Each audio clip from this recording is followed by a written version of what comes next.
A search for a missing teen near a Texas reservoir just hit a tragic turn as this young man's body was found. But what isn't clear is what happened to him. We are going through what we know and what unfolded and what we can expect with a former CIA and FBI agent. Welcome to Sidebar, presented by Law&Crime. I'm Jesse Weber. By the way, this is a story that we wanted to get out to you really quickly. And if you're putting things up on social media, if you're into content creation and you're wondering how we're able to do this so quickly, we use something called Opus Clip, okay? This is an all-in-one AI editor that makes it so easy to cut, create, and upload videos across any platform. Through AI, Opus Clip generates B-roll, it reframes footage, and it even cleans up audio. And it's so easy. You just visit opus.pro/sidebar, you sign up, you upload, and in minutes you have perfectly edited clips ready to go. So for TikTok, Shorts, Reels, Opus Clip is really your one-stop shop. And having a tool like Opus Clip means that our producers can get you viral courtroom updates instantly. This is the most powerful tool there is to help you share ideas and edit like a pro. So go to opus.pro/sidebar to create your videos today. Tragic development in a new mystery case that we want to talk about. 18-year-old Kenley Bommarito. When this case first broke, the Georgetown, Texas Police Department said at the time that Kenley disappeared from a campsite at Sawyer Park near Lake Georgetown at 10 p.m. on November 28, 2025.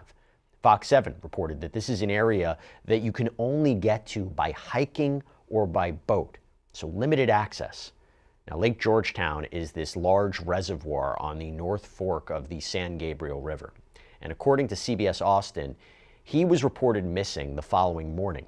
Residents say that this is unusual. It is unusual for someone to just disappear near Lake Georgetown. Police said at the time, quote, "All evidence indicates that Kenley has not left the area of the lake, but we are not ruling out anything. Authorities have been searching on land and in the water since last night and will continue searching." Now, according to the Austin American-Statesman, on Monday, December 1st, Police Chief Corey Tashida said that Kenley had left behind his car and his cell phone. His family and friends, they had reportedly been actively searching for him, coming from his hometown of San Angelo. His mother, Deanna Morris, telling CBS Austin that her son disappeared while camping with a friend, that it was that friend who reported him missing. Quote, "We just want him home.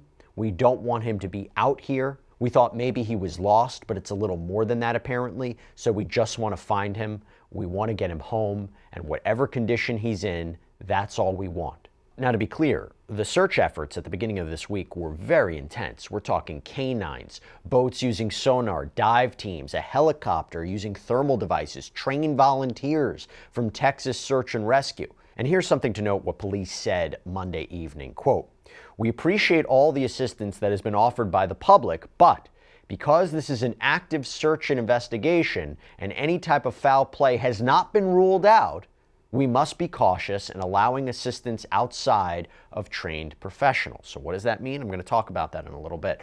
But also foul play, not ruling it out at the time. By the way, there were even people commenting on this Facebook post from the Georgetown Police Department, and you saw the massive interest in this, and people invested in this. There was one interesting user comment. It was seemingly from someone claiming to be Kenley's father, a user known as Tom English. There's been a little bit of back and forth online about whether or not this is true, but Tom English apparently says, "I am Kenley's father. He is still missing, and we are not sure if he walked off to another park or upriver or he's in the water. Any volunteers that would like to come out and walk the woods in Cedar Hollow, Sawyer Park, and beyond upriver would be welcomed and greatly appreciated. He could have went towards Garden Falls too." I say all of that because now I have to talk about what happened. We go to the latest development from the police department. Update on Tuesday. Quote, "The Georgetown Police Department is deeply saddened to report that we have recovered the body of Kenley Bommarito from Lake Georgetown after being located by underwater sonar. We extend our deepest condolences to Kenley's family and friends as they endure this unimaginable loss." And they added, "This is still an active investigation to identify the exact cause and manner of death and the circumstances. Because of the active nature of this investigation, we will not be making further comment at this time, and we ask for your continued cooperation while we work through the investigation. So here's now the question. What happened to Kenley? And will we know what happened to Kenley? All right, I want to bring in Tracy Walder, former CIA Special Operations Officer, FBI Special Agent, News Nation contributor, author of The Unexpected Spy. Tracy, thanks so much for coming on. This is a weird one. We don't have a lot of information about this. There is kind of a strange aspect to this. From what you've read, from what you've seen so far, what stood out to you? I think the biggest thing that stood out to me, Jesse, was the fact that his phone and vehicle were left behind. This is an 18-year-old young man. I think most teens or young adults typically have their phones on them really at all times. And so I think that was probably the most surprising part. If he was camping, hiking, whatever the nature of his visit to that campsite was, I would have suspected that he had his phone on him, even if it wasn't working or was dead. Yeah, that is a weird aspect to this. And there's a lot of different theories about what could have happened here. Do you find it strange that it took that many days to find him? Or if you say, hey, listen, if you're talking about a body being found in this reservoir, it's not unusual that it would take this many days and therefore to be that it was sonar that was used to find him, because you do wonder if the lake was the primary location to focus on. Yeah, that's the part that's hard to say. This is an area, this area in Georgetown actually doesn't have a history like of other areas we've talked about in Texas, right? In the Yeah. bayous and in Austin, actually really doesn't have a history of too many bodies being found there. It's not a transient area, it's a camping area. So the fact that it was even found is obviously highly unusual. Just the fact that there was even a body in there is highly unusual. It really depends on the area, how much rain the area received, how fast the currents were going in and out of that reservoir and out of the lake. And so I think that sort of muddies the waters, if you will, in terms of how long it would have taken them. I also don't know how clear that water is. We have had a lot of rain here in Texas, and so it probably would have been difficult to identify a body in there quickly. And what depth the body was found at to be able to use sonar, to locate the body using sonar is interesting. Honestly, that's typical, Hmm. just in terms of obviously I'm going back to what the devastation that happened over the past summer at Camp Mystic in Texas. They did use Yeah. sonar and they still are using sonar to find individuals. It's safer, to be completely honest. Obviously, you're not having to put people in the water where things can happen there. And also, it's a larger swath of area and it's better in terms of directing resources and being good stewards of those resources to those specific areas. How do they identify now cause and manner of death? Yeah, that's going to be the difficult part. And even in the Austin cases at Lady Bird Lake and in some of the Bayou cases, we don't have manner and causes of death. And so what that tells me is initially when they found him, there was probably no obvious signs of why he died. No gunshots, no stab wounds, those kinds of things. And so now they're going to have to probably go to toxicology, which I think is going to take obviously weeks, if not months.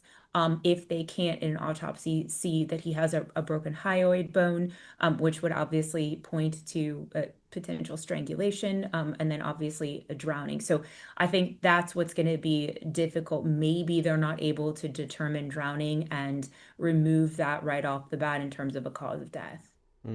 That could be difficult to know whether or not somebody accidentally drowned or whether or not they were forcibly drowned, unless there was some sort of trauma. But if I'm understanding correctly, it might not be evident from immediate first look. This may take further examination, and maybe even that wouldn't determine what actually happened. Yeah, because I think, again, to me, it sounds like there's no obvious, to your point earlier, signs of trauma, right? It sounds like they are not able to determine whether he ended up in this area willingly or unwillingly. And so I think that's the piece that's going to be difficult. Surely, I think they know, that there could be water in his lungs. I don't know, but I think that's the difficult part. Let me just backtrack to something that you said. If there was an obvious sign of trauma, if you're dealing with a victim who was shot or stabbed or there was blunt force trauma that was evident, would law enforcement, would authorities release that information immediately, or would they say, listen, this is an active investigation, we're not going to say anything at this point, we will wait for the cause and manner of death? What do you think? I think the answer to that is it depends. I am Okay. sorry to be a bit wishy-washy. I think that because of a lot of what's going on in Texas and a lot of the speculation, right, surrounding again the bayous and Lady Bird Lake, I would hope if there was an obvious sign of trauma that the police would say, hey, look, this cause, we know that there was a manner of death in terms of a shooting, violent death, all of those things.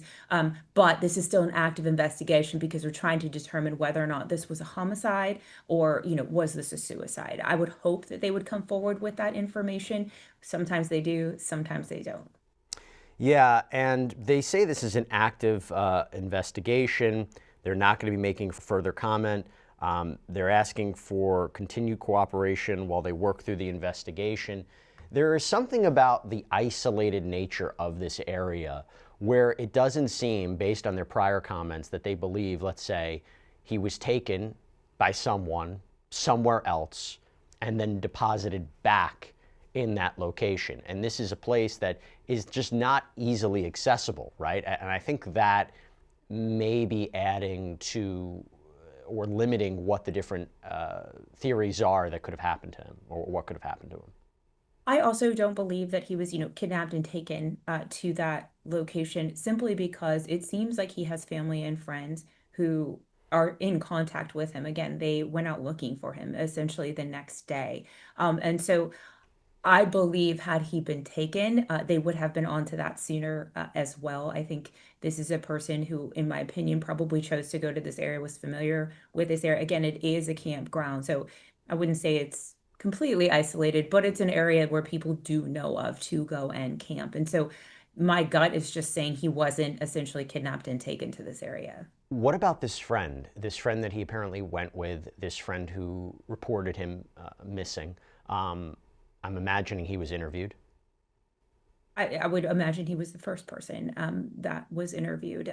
There's no question. And that's partially why this is still an active investigation and why they do need to determine the manner of death, obviously, to completely clear the friend, because the friend doesn't have an alibi of not being there. The friend was there. And so that to me also points to the fact that I don't believe he was taken against his will. I think he had gone there with his friend. But now, is this a question of an accident? Did he slip and fall and drown in this location? Or did somebody spare the friend but take him, which is also unusual? What does an investigation like this look like? They say an active investigation. What does that encompass? Obviously, you said there, cause, manner of death, toxicology reports, but what other pieces of evidence can they analyze now in order to determine what exactly happened? And again, given the remote area here, it's not like it's in the middle of a metropolitan city on a corner where there's cameras everywhere. What does an investigation look like?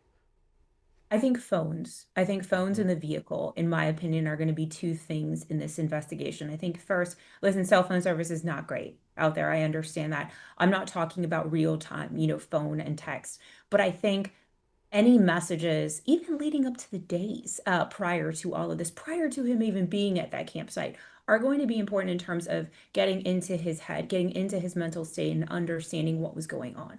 I also think they've absolutely taken the phone of his friend. There's no question that they have taken that and are looking through that. But I also think his vehicle too. They are going to look at the GPS within that vehicle, determine where it had been in the, I guess, hours leading up to all of this. I think that's going to be important too, as well as processing the vehicle.